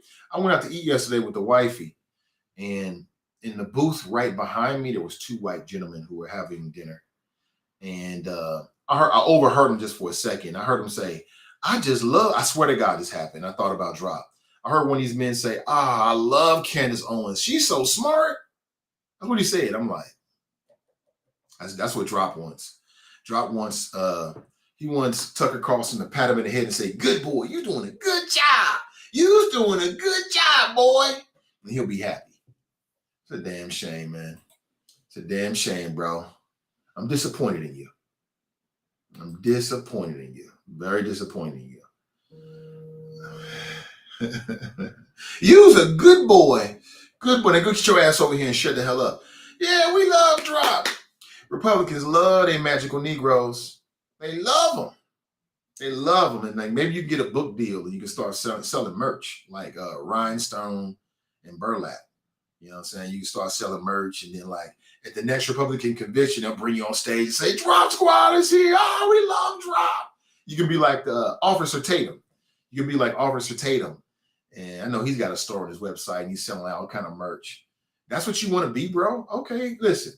You know, I hope the best for my brother. I want you to accomplish all of your goals. But I'm very disappointed in you. Very disappointed in you, bro. Daryl writes, Nate, I normally agree with you, but you sound like you trying to force your belief on other people, and people want to listen to his music. They can listen to that man's music. Force my belief. Well, what I'll say is that that's just part of my style. I do say things with a lot of force. I can be very brash. I can be very confrontational. I can be very absolute. That's part of my verbal swagger. That's just who I am at this point. And it's all part of my hip hop culture. You know what I'm saying? Like that's me. That's the MC in me. So, you know, usually when I have a take, I got a take. You know, I'm usually not on the fence unless I'm not really sure. And I'll say I'm not really sure. But that's what that is, man. I can't force my beliefs on anybody, but I do have a forceful style. You know, I can be very, very brash. I get it. And I like it. I ain't changing one bit. It is what it is. I am what I am. And some people can misinterpret that. Some people can misinterpret that as arrogant. I'm not arrogant. I'm just confident in what I have to say. I deliver it in a certain way. I'm not going to be all, well, I think, maybe, you know, you get that shit somewhere. Lord forgive me for a brash little. You can get that itch from somebody else. But I feel very strongly about it. And I don't understand any man who doesn't feel the same way. I meant what I said. Any man who feels that, who still listens to R. Kelly is suspect. And I mean that. And that goes for you and anybody else, Daryl. You're suspect in terms of how you view and value women. And I said the same thing about Bill Cosby. Well, I'm still going to watch the Cosby Show because you don't care about women. I'm still going to listen to 12 play because you don't really care about women. It is what it is. I mean, you know, just if the shoe fits, wear it, Daryl. but I'm not going to change. I ain't changing for no. I don't know any other way to do this. I have no other way to do it. So for people that chafe at my style, I don't know what to tell you because I don't have any other styles. You know, I'm at the end of my bag now. So that's pretty much it. But let's go to the phones. Good morning. Welcome to the show. Good morning, Mr. Ivey. This is your West Side Connection, your number one fan, the most hated. You're not hated. Highly, highly appreciated. You are appreciated. Drop Squad 52. Nate, you got to stop with the disrespect, sir. Disrespect? It's getting out of hand. When did I disrespect you? And it's all because of one man. Who? Joe Biden has done this to you, Nate. What? Joe Biden and his disgraceful presidency these past 17 months is the cause for your disrespect toward me. How did I disrespect you, bro? For 4 years. How did I disrespect you, John? With the Nathan Ivey Show, pumping you up. I'll pump you up too. Nate, you talking about... Hold on, bro. You tell me I haven't pumped you up and supported what you do? Not this year. Oh, my God. You didn't answer the question. Have I pumped you up and supported you? Nate, yes or no? All publicity is good publicity. You can't even answer the question, bro. That's a shame. You've been pumping me up negatively, and it's been worse. Have I pumped you up and supported you, Drop? Yes or no? I'm telling you. The answer is yes. My opinion, sir. Just like the last whatever you were reading from Facebook or YouTube. Daryl, I was reading. Said you trying to throw your opinions on people. He said I'm trying to force my opinions on people. Right. Now, what I'm saying is, your opinion toward me has changed. It has not changed. It has changed since Joe Biden has been in the White House. Because I told you, I predicted to you, Glenn, everybody else. I told y'all this was going to be the result of his presidency. I didn't think it was going to happen this soon, but I told you, based on what they were talking about in the campaign, all these big ideas he was going to do for the black agenda, the black vote saved me in South Carolina. I told y'all. I told you. I told Glenn. I told everybody. This was going to happen. So again, Nate, you have changed toward me, and I will put the blame on Joe Biden. I have not changed toward you, sir. Because again, the symptoms of drop derangement syndrome are starting to seep through your microphone, Mr. Ivey. Drop derangement syndrome. Okay. Yes, because in the past, Mr. Ivey, I used to always tell you, I'm not that caller to call in to make you look bad. Which I'm capable of doing. You know it. And the reason is because I saw what you did to callers who tried to embarrass you on the air. And there's only one that I remember, and he stood out prominently, and that was Black Lion. You did not want him on your show because he tried to embarrass you. Black Lion. That's not why. That's not why. That's not why, sir. He challenged you on the things that you said. You didn't like it, and you banned him. So I made that is not why, sir. That is not why, sir. You're making stuff up. But okay, you can have your opinion. Well, see, that's what the guy was just saying. You don't let me have my opinion. I can't stop you from having your opinion, sir. Mr. Ivey, everything I told you, everything I had on my timeline on Twitter before I got kicked off as Drop Squad 52 and had to create Black Not Democrat because that was the only way I could get back on Twitter. I'm telling you, Nate, everyone can see how you talk to me now, and even worse since Glenn passed away. Sir, as far as how you challenge this disgraceful presidency of Joe Biden. I mean, Nate, in just this year, I've lost $30,000 in my 401k. I am no longer a millionaire on paper, Mr. Ivey, because of Joe Biden's policy. Really? And again. Can you explain that more? I mean, you could say that, but can you explain it? What policy cost you, $30,000? His energy policy, when he first came into office, he signed all those executive orders, and he basically said he was going to eliminate the fossil fuel industry. He shut down the pipeline. He never said that. He stopped the building of the wall, which affected immigration, and we already know that it's been. There was no wall, sir. There never was a wall. That's just a myth. That's one of Trump's many lies. Trump never really built a wall. Nate, people can look this shit up, Nate. They can. Do this. They can. The wall was almost complete. No, it wasn't. That's a lie, sir. In order to stop the construction. People, I think it was 1,100 people, I think. Don't quote me on that number. Yeah, I won't quote you on that number. A couple of thousand people that lost their job and millions of dollars of building equipment lying on the ground, big ass hole in the wall. And again, these are the type of things that affect your 401k. Sir. Okay. So them not building the wall affected your 401k. Immigration affected your world. Boy, this is a humdinger, boy. Woo, you slinging that ish this morning. But go right ahead, sir. Yeah, right. Trump will verify. People don't need you. It's 2022, Nate. People got the Google machine. Yeah, they do. They know how to search it. They do. They don't need black spokespeople like you. I'm gonna call you a Negro listener. Exactly. Thank you for that. But can you tell me how I disrespected you, sir? So you didn't really satisfactorily answer my question, and I don't think that no satisfactory answers are coming. So let's just go to something else. But you said I disrespected you. How did I disrespect you? Yeah. With the whole, you're gonna go on Tucker Carlson and get patted on the head. That's what you want. That's what you want, black man. This is the narrative that you are making up. But that's what you want. Stop acting like that's not what you want. You want to be Officer Tatum. You want to be the next Officer Tatum, don't you? Okay. Quit lying.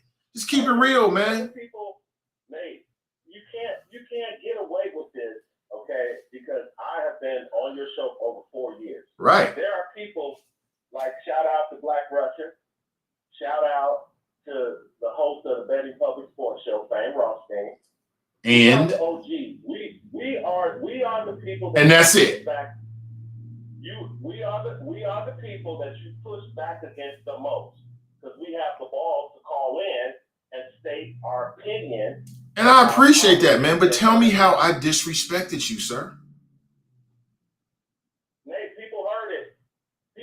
You making up a narrative about me, talking about I want to be Candace Owen, I want to be. Let me ask you a question. Nate, Let me ask you a question. If Tucker Carlson saw your Twitter page and was like, oh man, this dude got something to say, and invited you to go on his show, would you go on his show? What? Are you serious? Yeah. Am I going on your show? I'm asking you a simple question, sir.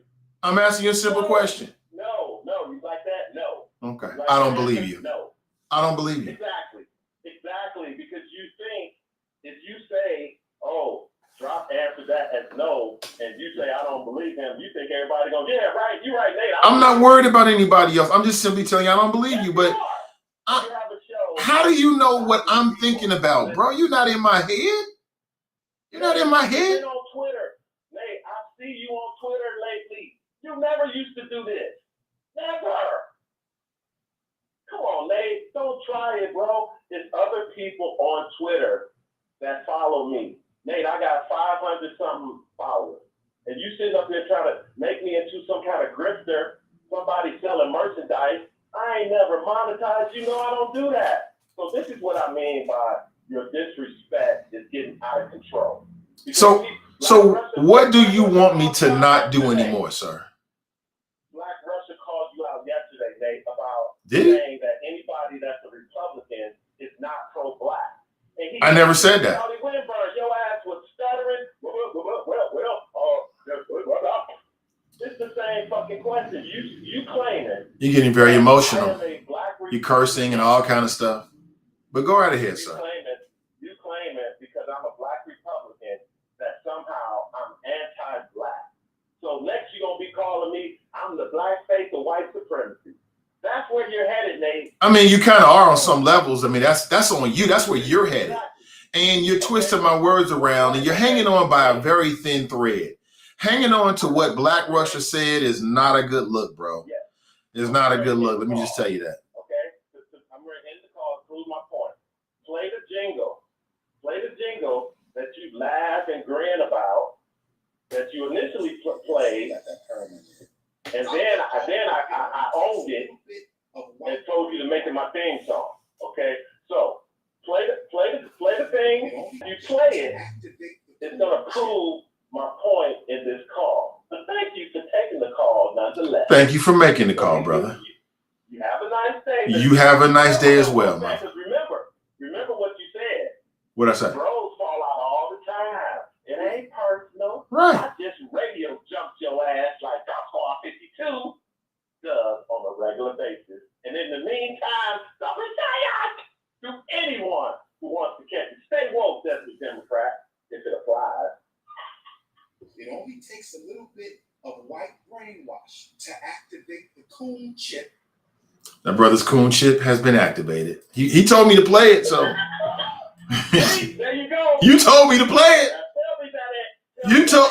All I'm doing is doing what you told me to do. You told me to play it, so I played it for you. Tell them how you started playing it. What was the reason for playing it in the first place? I don't know.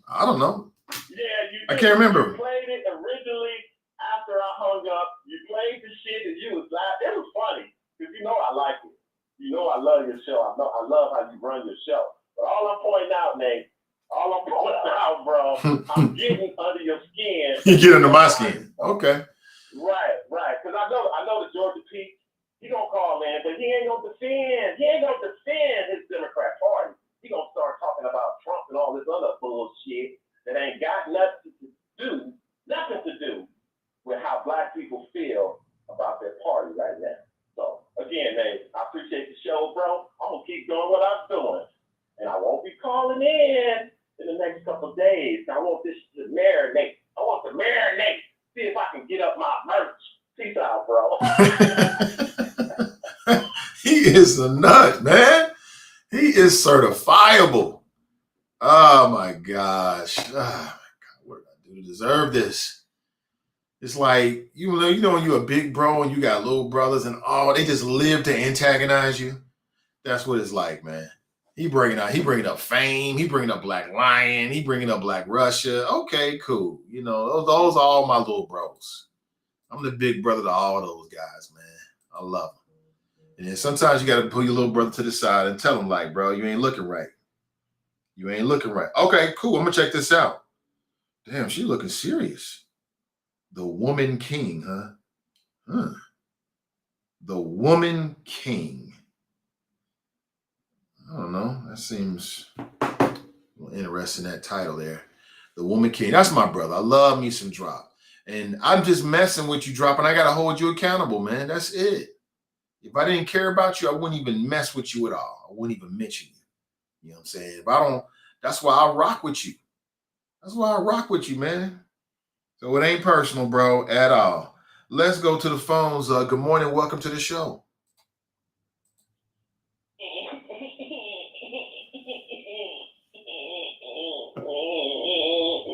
I want my pacifier. You just heard somebody crying, moaning, and groaning. What's up, Nate? I forgot to give you the. What up, Daryl? How's it going, brother? What up, Daryl? But since you want to go there, hey, Drop, we missed you last night. I'm inviting you to the barbershop this weekend, RD Space. I'll send you the invitation. You come in there and bring that puff you call smoke to us and see what happens. Yeah, his ass won't show up.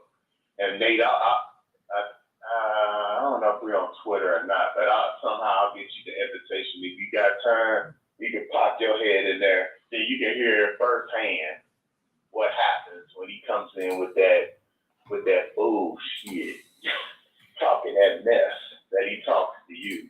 Because he gets shut down. He really does. So I'll go back to the question. to the original question. If it's so bad with Joe Biden and the Democrats, why your ass out in California under Gavin Newsom? Huh? Huh? Taxes high out there too, huh? Gas tax, all that stuff. Why your ass out there if it's so bad? See, I mean, you lose logic with these guys and everything falls apart. And my thing is you can be conservative, but you don't have to do that at the expense of, I mean, because when people say black, not Democrat, they say, well, you're on the Democratic plantation. Basically what they're saying, and it's not even a cool way to say it. Basically what they're saying is black people are dumb voters. They're stupid. I mean, that's what they're saying. And so, no, we're not hearing that. We're not hearing you. And the Democratic Party is infighting because you got the far left fighting against the everybody else, I would say. Because you got the people that supported Bernie and AOC and, AOC, she, her little shine is starting to wear because word is from New York, she ain't doing nothing for the other half of her district. And all she does is get out on TV and media, talking loud and saying this, that, and the other. But then when it comes to actually doing something and passing policy, she has one of the worst records in Congress or in the House. So go figure that out. I mean, but that's what, that's the infighting, but that's going to happen with a broad party, with the Democratic Party. As I told you, Bonnie Willis subpoenaed Senator Graham. Senator Graham trying to push back, but his ass is silent as hell. You don't hear nothing from him, do you? What's going on with that drop? You didn't bring that up. You like to bring up, oh, look at the poll numbers. Look at Biden's poll number. What has he done for Black America? Oh, let's see. Well, let's see. Madam VP, who's part of the administration, I believe, her and Lauren Underwood brought up the black mortality. I think it's the black. I'll just say black women's health related to infant mortality and black women's health. They brought up that initiative, and I believe that passed. You didn't say nothing about that drop, did you? You didn't say nothing about people getting that extra child care credit during COVID. I mean, we're still in COVID, but, all last year, and it would have been more, Build Back Better would have been passed. You didn't say nothing about that, did you, Drop? You didn't say nothing about all the judges appointed to the federal court that look like that are African-American women and one justice on the Supreme Court. You didn't say nothing about that, Drop. That's off the top of my head. And if you need to know more, go to, I think it's, what is Joe Biden done.com, or I think that's a Twitter. You can go there and it lists out all the accomplishments. So and this is despite all the obstruction from the Republicans. So what you have, Drop? And while your partner out there, what is it? What's his name? Black Mini Caesar? Black Rush? Operative? Yeah. Operative, I'm still waiting for you to unblock me so we can go at it one-on-one, bro. I'm calling you out. What you afraid of? Come on, bring your smoke. Because you like to come in and you like to hit me from the side as disguised with somebody else on Twitter. Talking about, I don't know what I'm talking about until I light your ass up. And then I give you the treatment like Big Boy gave T.I.'s little brother in ATL. Where it's like, is that little Big Brother? I know that ain't who I think it is. Yeah. So come on and with your true self, brother. I'm waiting for you. Nate, back to some serious stuff. I got all that mess out of the way.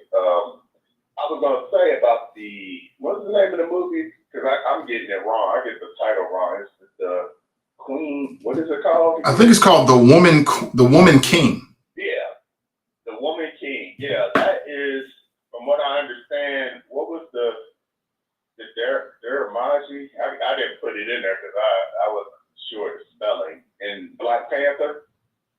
Is that right? It was based off of this story. This is a true story, and those women warriors were based off of them.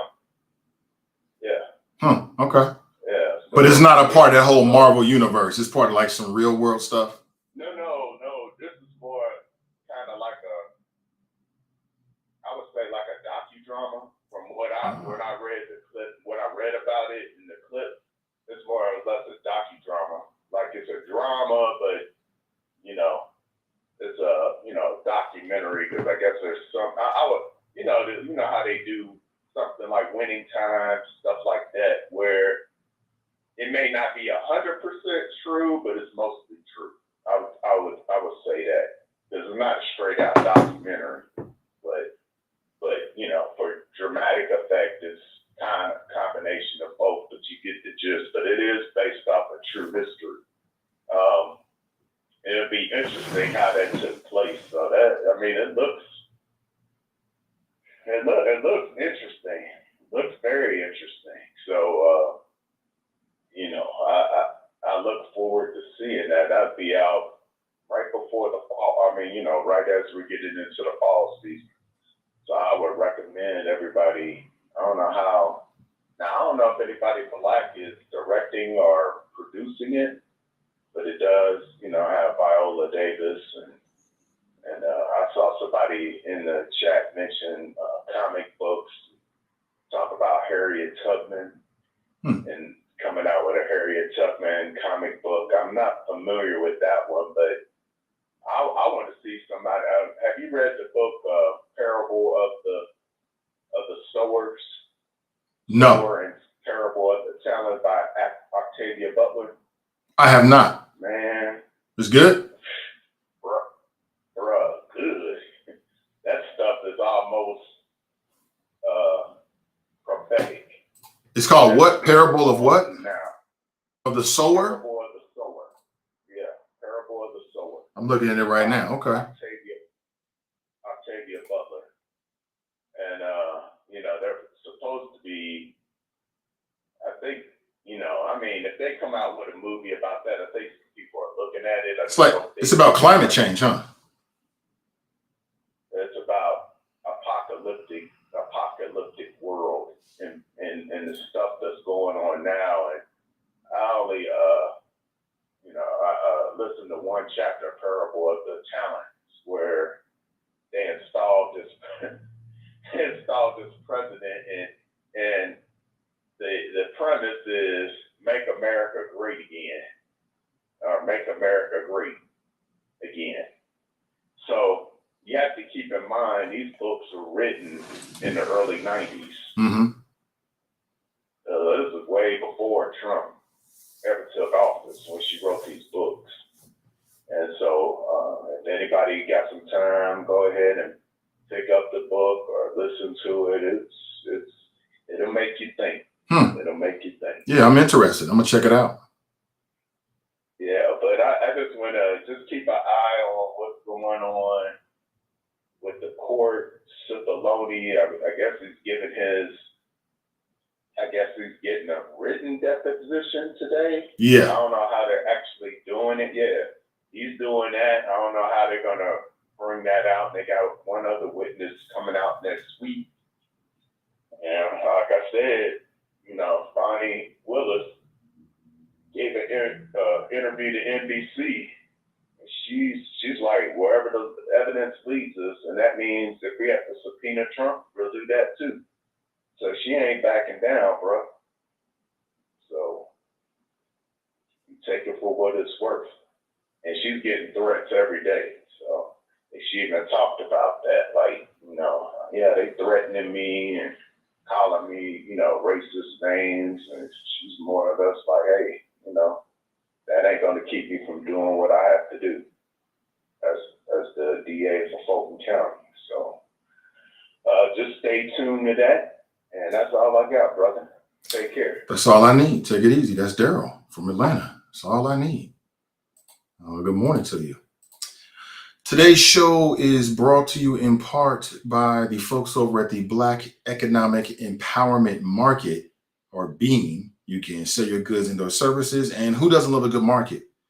It's a weekend thing. So Friday, Saturday, Sunday, now through October 30th. It's at the Marva Collins College Prep Campus. That's at 7855 Don Road, 45236 if you need the zip. If you're interested in placement, and you can get placement for $25, and they're also being supported by the African American Chamber as well, you can contact Tanya Dumas at 513-830-4206. And that's a growing opportunity there. They just kicked it off. So if you're interested in selling your services and your goods, or attending the flea market, check them out. Check them out this weekend. Check them out tomorrow. If you're looking for a table, tables are $25 each, and just contact Tanya Demise at 513-830-4206. Today's show is also brought to you by our friends over at Renew Community Church. Learn the 55 warning signs that your friends and associates are emotionally unhappy. So many suicide attempts, so many deaths by suicide. Why? That'll be the topic this Sunday at 11:45 a.m. Eastern Standard Time. You can watch on YouTube and or on Facebook. Check them out. Check them out. And with that, my friends, I gotta make a move.